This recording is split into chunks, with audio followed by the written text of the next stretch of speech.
Welcome to Diverse and Inclusive Leaders, the podcast show where I interview the most inspirational and thought-provoking leaders of today and unearth their unique stories of diversity and inclusion to help inspire, educate, and motivate others to make the world a better place. Today, I am delighted to be joined by Lynsey Symington. Now, Lynsey works at Experian Asia Pacific and currently leads talent acquisition for Southeast Asia, and she's based in their APAC headquarter offices in Singapore. Lynsey is also responsible for driving Experian's diversity and inclusion initiatives. The initiative, interestingly, is called Superheroes across their SEA offices. She's got a huge amount of accolades, from being one of the first females selected to be on the Accelerator program within Experian, and she holds a number of other key titles when it comes to diversity, inclusion and belonging within the business, across her offices and worldwide. Welcome to the show, Lynsey. Thank you so much, Linda, for having me. It's an honour.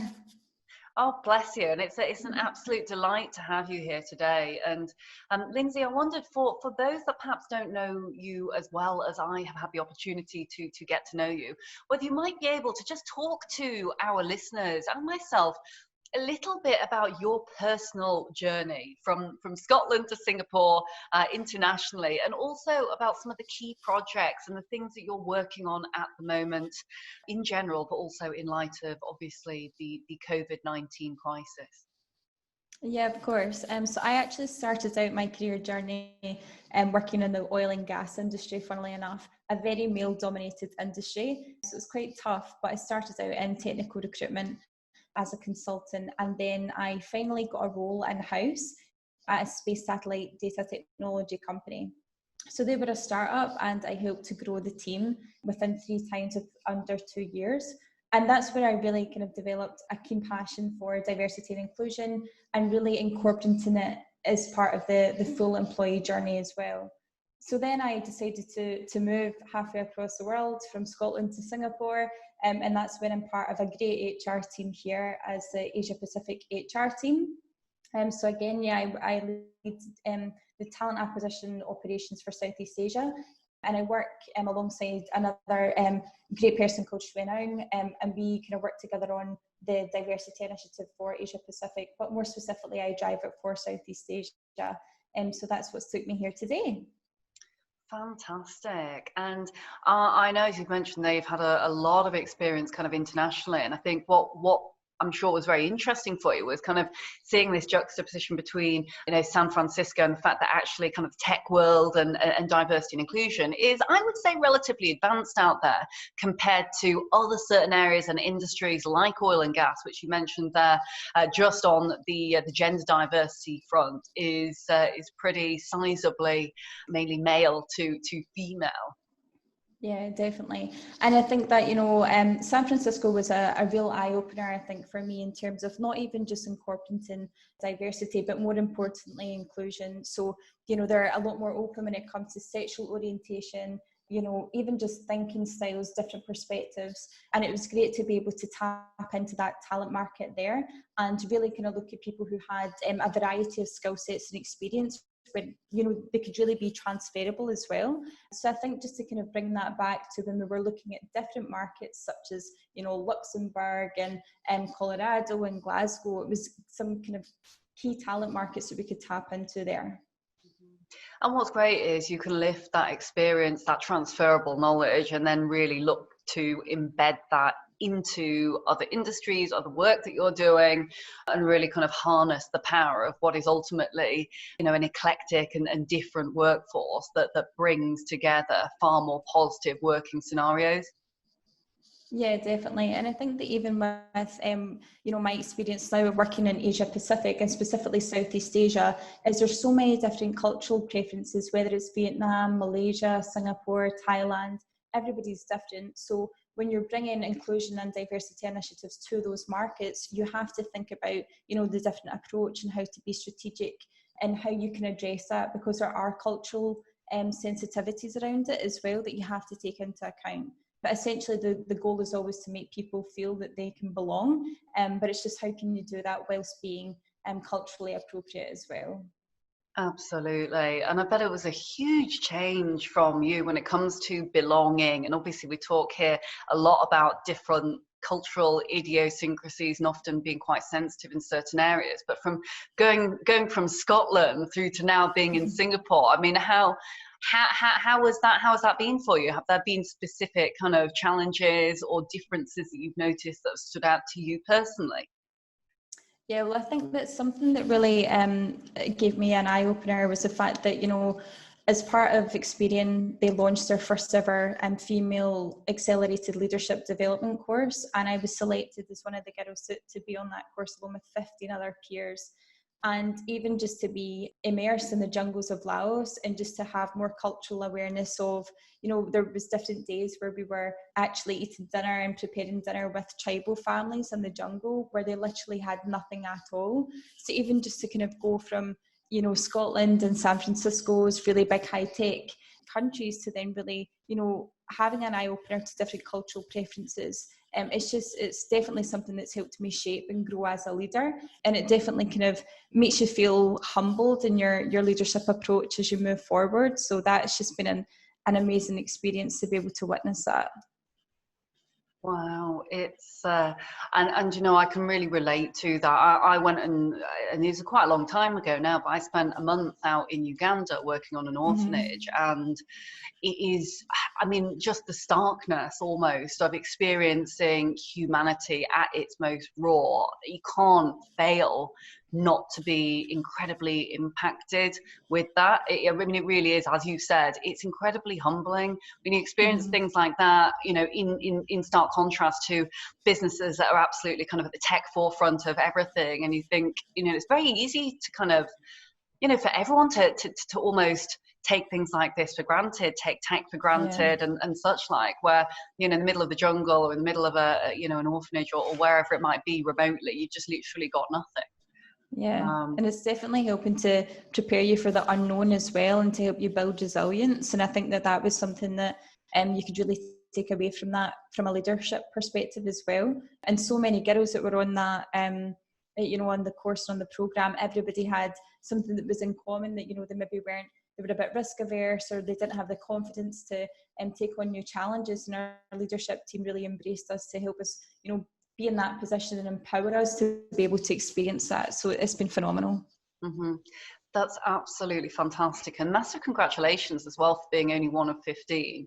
That's brilliant, and it's excellent to hear that businesses like Experian are really supporting their young talent, and in specific, while supporting all talent, really making a conscious effort to look at how they can support female talent. Because let's face it, there is still, we're miles off from gender parity, especially at more senior levels within the vast majority of global organizations. But it is common, whilst, I'm careful not to generalize, but confidence is something which is critically important, as you say, to all leaders, but especially to aspiring, ambitious female leaders like yourself, who have got, great things that they will be going off to do in their career. But often we find that women in particular are held back by their confidence levels. And so having the support, having the genuine sponsorship from senior management is key, and also really championing individuals like yourself and giving the confidence and the opportunities to them to say, hey, look, we know that you absolutely can do it. It's great to hear. Yeah, definitely. Yeah, and I think that, definitely, like, coming from Scotland when I first came to Singapore, and Experian has been the largest corporate company that I've ever worked for.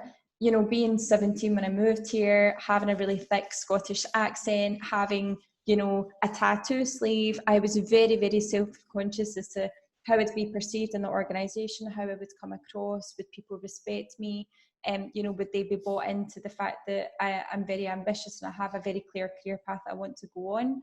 And I think the perception to me was, a larger, more corporate company, would they be open to new ideas, and would they be open to different perspectives and different thinkings? And they truly did embrace that. So I was really grateful to be part of that as well. But it's something, as a female, I think that you can, or, whether you're anyone and you're a bit self-conscious, it's always about worrying, right, how you'll come across. Mm-hmm. Absolutely, absolutely is. And I think it's great that some of those glass ceilings in the corporate world are starting now to be broken when it comes to looks, because anyone who is, you know, a little different, or those who belong to certain minority groups, it's Mhm. proven that they spend, I think it's 20% of their time worrying about how they will fit in, which is just an Yeah, amazing number. And you think, well, I'm exactly the same as you know, through childhood, and even, you know, working world, always feeling quite different. In being Chinese in the UK, not many Chinese mm, people. Certainly when we were growing up, you kind of, you know, you go into your shell and you do find yourself worrying a lot about how you look and how you might be perceived. And yeah, then you replicate that across the board, individuals like us, others like us who experience, you know, similar feelings. If that percentage was put into productivity as opposed to the worry, the time that was exactly. spent worrying. I mean, God, that's massive, massive figures. And, you know, Lynsey, I know that, you know, from our mutual connections, you are an absolute kind of driver and force for change when it comes to embracing belonging, embracing being different. For those who may well be listening into the podcast show today, whether they be, you know, girls or guys who are on the start of their career ladder, or midway through their career, who perhaps are a bit different, whether it be because they have tattoos, whether it be because of their gender, whether it be because of something else entirely, LGBTQ plus, etc. What would you say to them? Because clearly you know, you're very, very young and really done very well in your career. You've managed to make that ambition shine through in the right way. What advice could you possibly give to others who may be sitting in a similar position or having those kind of worries that we are? Yeah, I think that the advice I would give would be to create a more powerful belief system in Mm, yourself.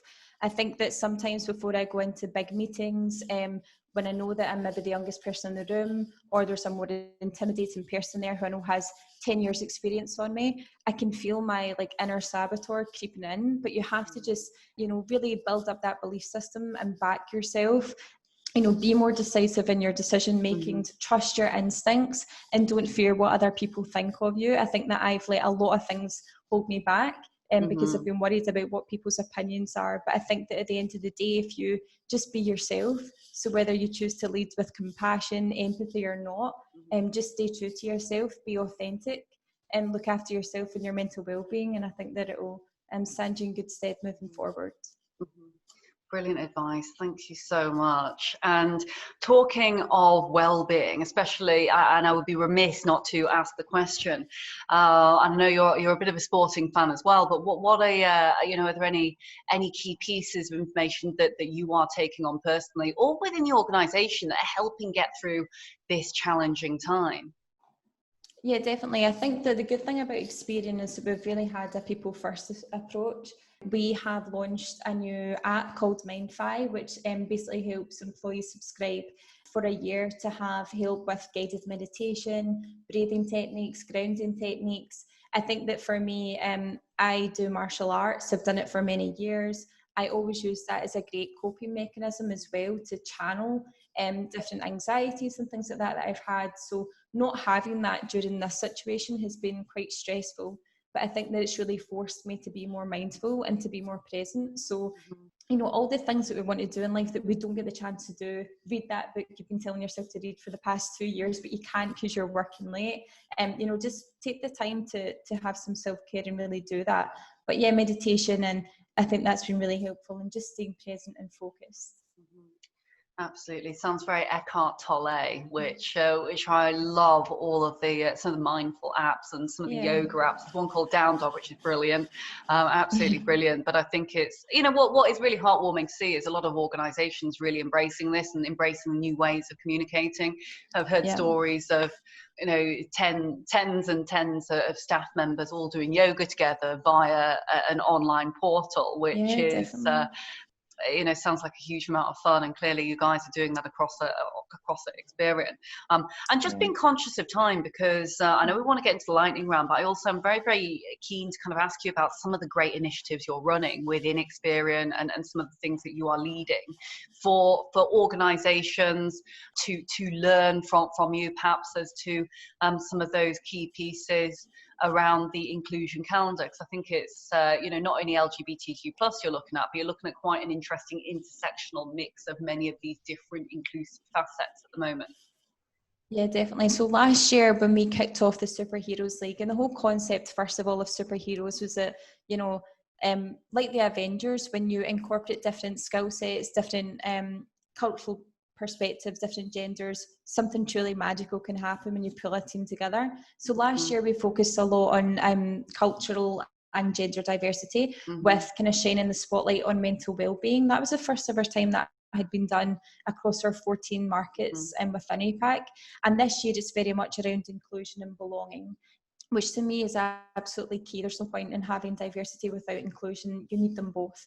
So something that we're really working on this year is to combat, spreading more awareness around LGBT. And we're kicking off with Pride Month in June. We're having an inclusion week in August as well. And then we'll be kind of shining the light on, not just, as I mentioned to you, sexual orientation and disability, but we're going to be looking at different age biasness as well, different thinking styles, behavioural preferences. So that's something that we have a really key focus on this year, is creating more awareness around inclusion.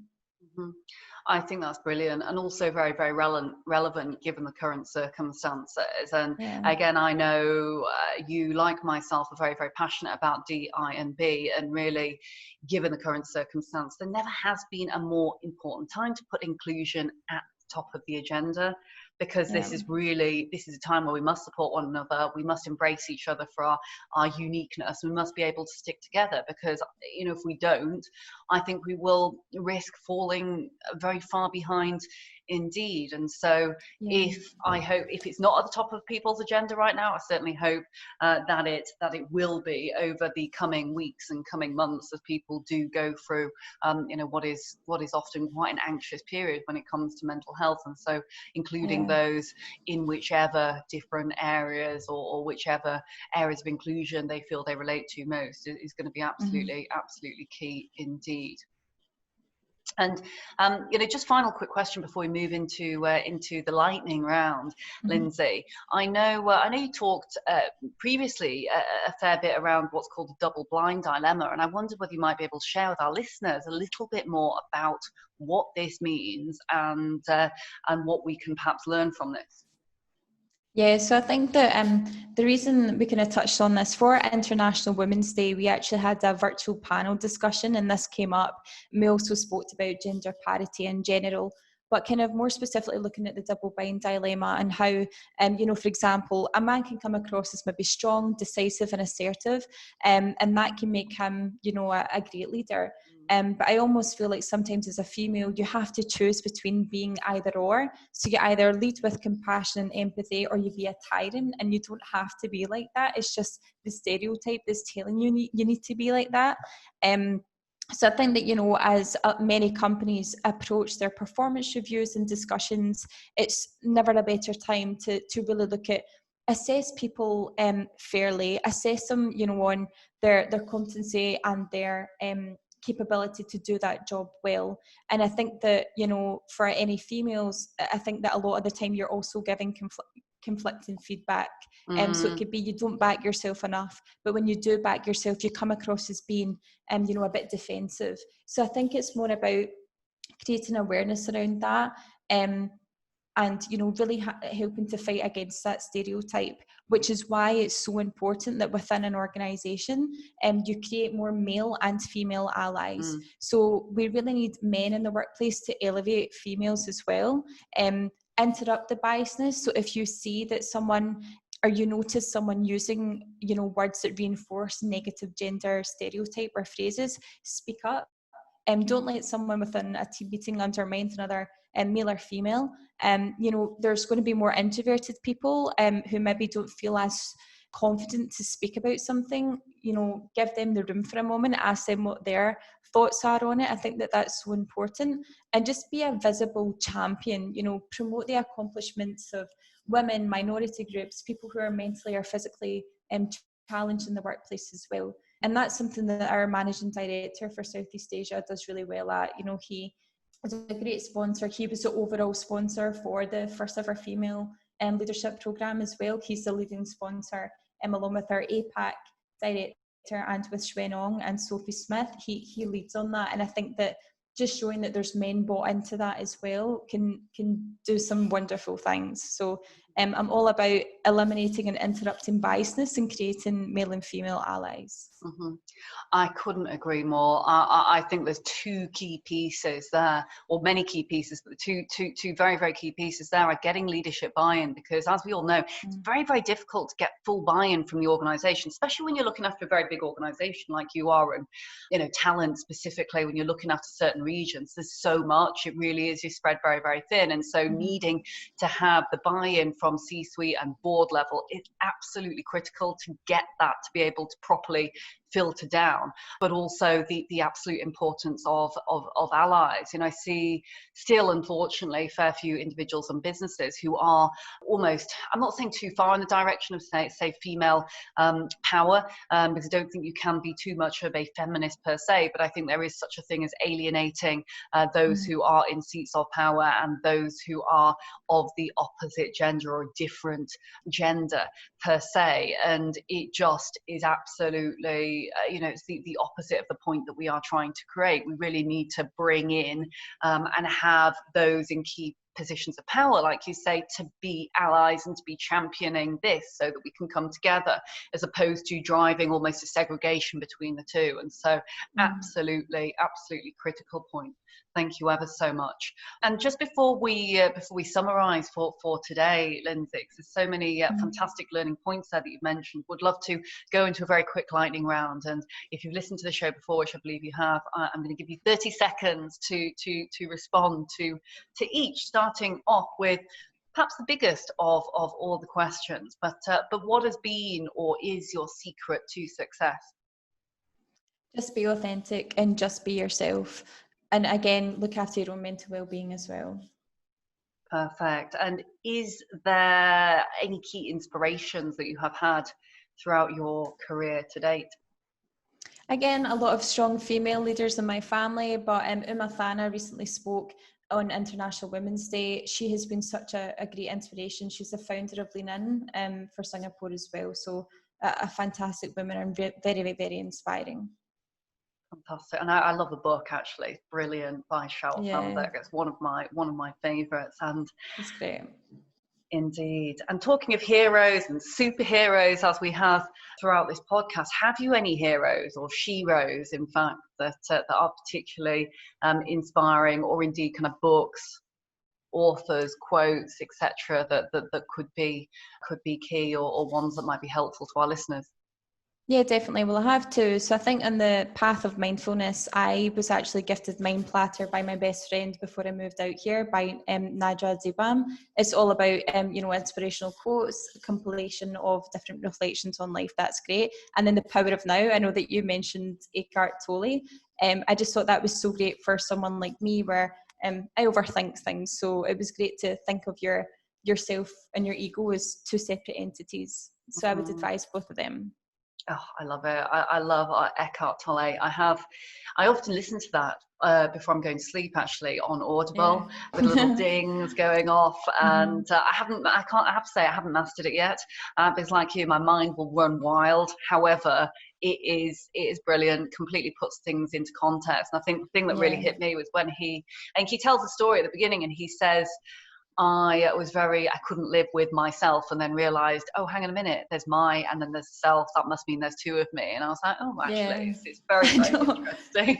Yeah, when you think about it, and your mind is not you. So it's, it's a great book. It's fabulous. Yeah, fabulous. And draws some parallels with the chimp paradox as well. I don't know whether you've read that one before, but it's a fantastic one. Anyhow, I must not get distracted because I'm passionate about things you're talking about. But finally, I wondered if there was to be advice that you could give your younger self, if there were, or indeed, I know we spoke briefly about others that could be looking for advice and who are also young and dynamic and aspiring to get up on that corporate career ladder. Is there any advice that you might give your younger self if you could go back in time and do so? Yeah, well, I know that I had spoken before about creating a powerful belief system, but I actually think that I put so much pressure on myself to know exactly what it was I wanted to do, did I want to be a talent acquisition director? That's what I always had in my mind.